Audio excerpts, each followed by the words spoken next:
অনেককাল আগের কথা, যখন বংশীপুর নামক এক গ্রামে বাস করত রামরতন নামে এক অতি পরিচিত ব্যবসায়ী। এই রামরতনের পরিবারে ছিল তার বৃদ্ধ মা এবং তার বউ সরলা। সরলা ছিল খুবই শান্ত স্বভাবের এবং দয়ালু প্রকৃতির। সরলা রোজ তার বাড়ির এই সব কাজ নিজে সামলাতো। তবুও তার শাশুড়ি তাকে একদমই পছন্দ করতো না, কারণ সরলা ছিল খুবই গরিব ঘরের মেয়ে। সরলা যতই ভালো হোক না কেন আর সে যতই কাজ করুক না কেন, তার শাশুড়ি তাকে সবসময় গালিগালাজ করত। এমনই একদিনের কথা, সরলা তখন রান্নাঘরে রান্না করছিল, আর তখন তার শাশুড়ি তাকে বলল, বৌমা, আরে ও বৌমা, সকাল থেকে না খেয়ে বসে আছি, খাওয়া দাওয়াও কি দুটো হবে না নাকি?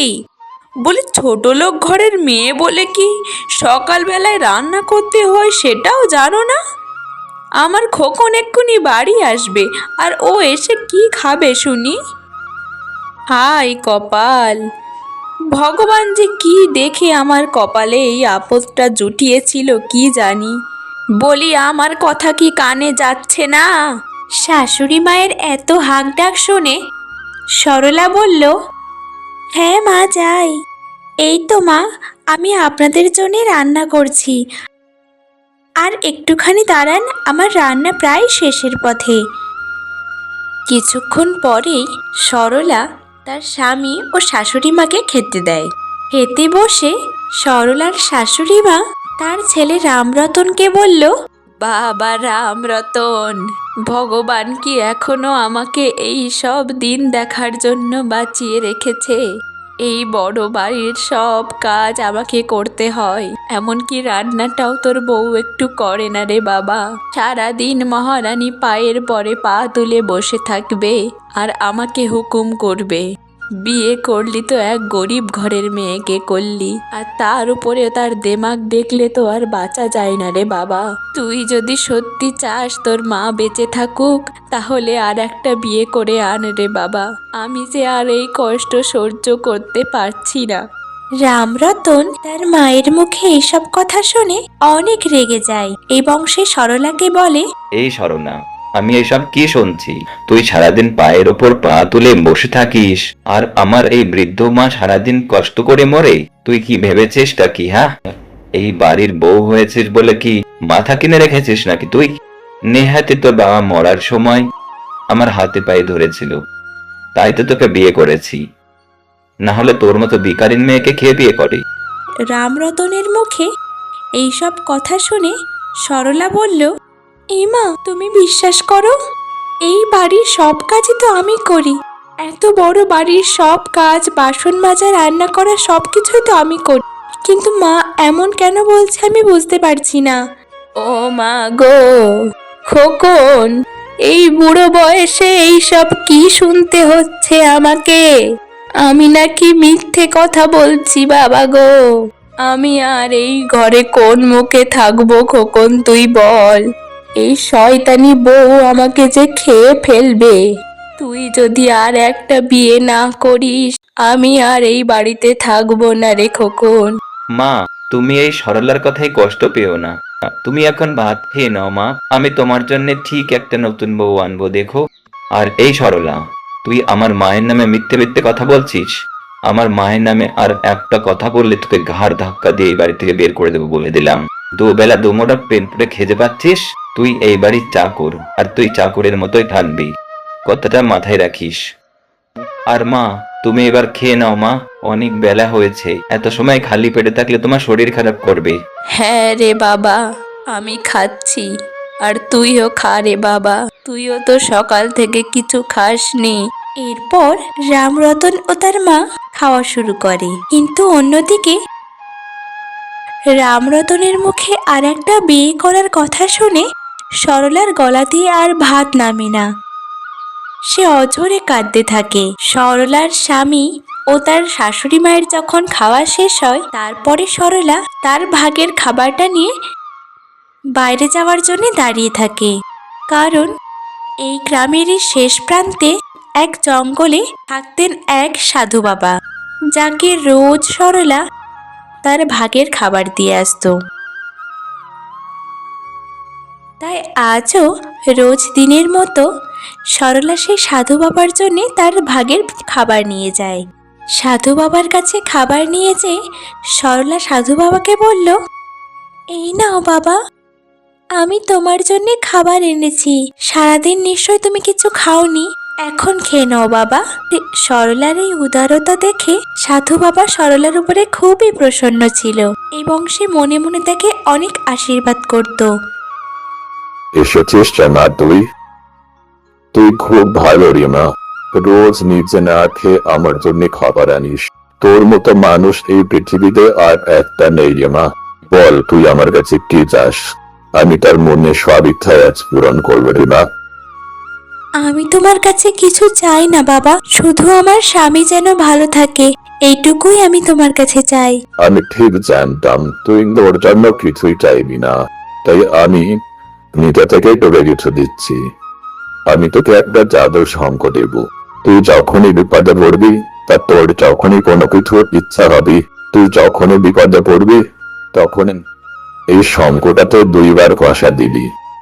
দেখবি তোর সব মনের ইচ্ছা পূর্ণ হবে, আর তুই সে বিপদ থেকে বেরিয়ে আসবি।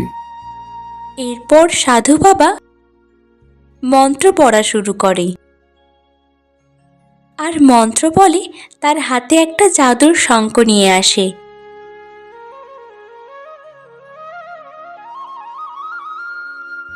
এবং সে সেই শঙ্খটি সরলাকে দেয়। এই জাদুর শঙ্খটি হাতে পেয়ে সরলা সাধু বাবাকে বলে, অনেক ধন্যবাদ সাধু বাবা, আমাকে এই এত সুন্দর একটি উপহার দেওয়ার জন্যে। আপনার এই উপহারটি আমি সারা জীবন গুছিয়ে রাখবো।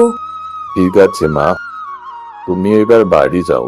তোমার যদি আবার বাড়ি যেতে দেরি হয়, তোমার শাশুড়ি মা আবার তোমাকে বকাবকি করবে।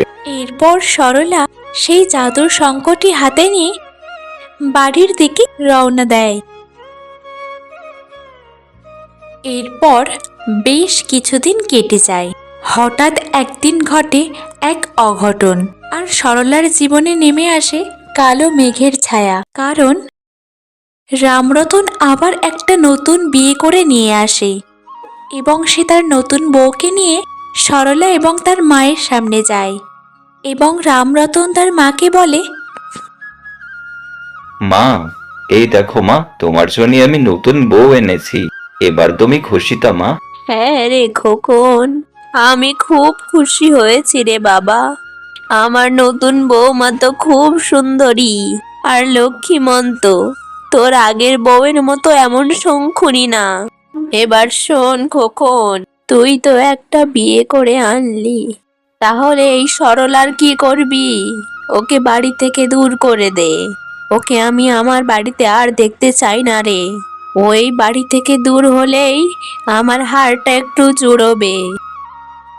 সরলার শাশুড়ি যখন তাকে বের করে দেওয়ার কথা বলল, তখন সরলা তার শাশুড়িকে বলল, এ কি মা, আপনি এটা কি বলছেন? আমার বাবা মা কেউ নেই, আপনাদের ভরসায় আমি বেঁচে আছি, আর এখন আমার স্বামী আরেকটা বিয়ে করে আনলো, আর আপনি এখন বলছেন এখানে থাকতে দেবেন না?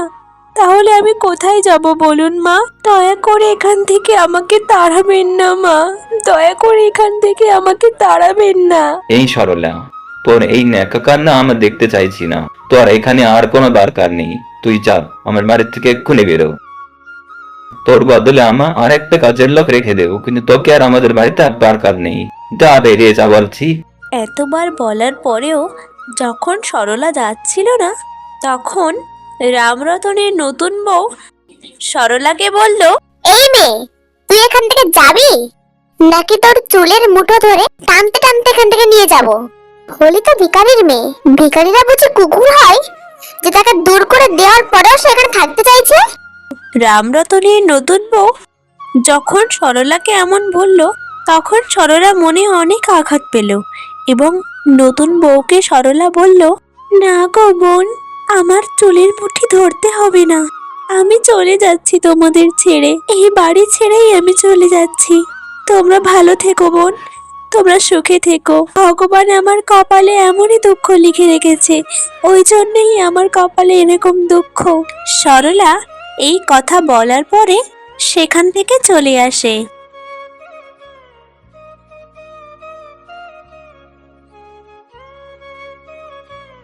এরপর সরলা মনে অনেক কষ্ট নিয়ে তার শ্বশুর বাড়িকে চিরতরে বিদায় জানিয়ে জঙ্গলের দিকে চলে যায়।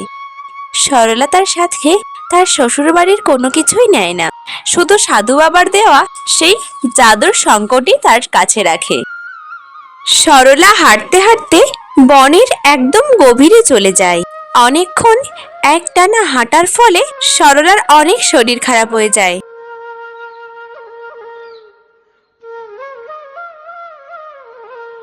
তো বন্ধুরা, এরপর সরলা এই খারাপ পরিস্থিতি থেকে কিভাবে বেরিয়ে আসলো এবং তার সাথে পরে কি ঘটনা ঘটলো সেটা জানার জন্য এই ভিডিওর দ্বিতীয় পর্বটি তোমাদের দেখতে হবে।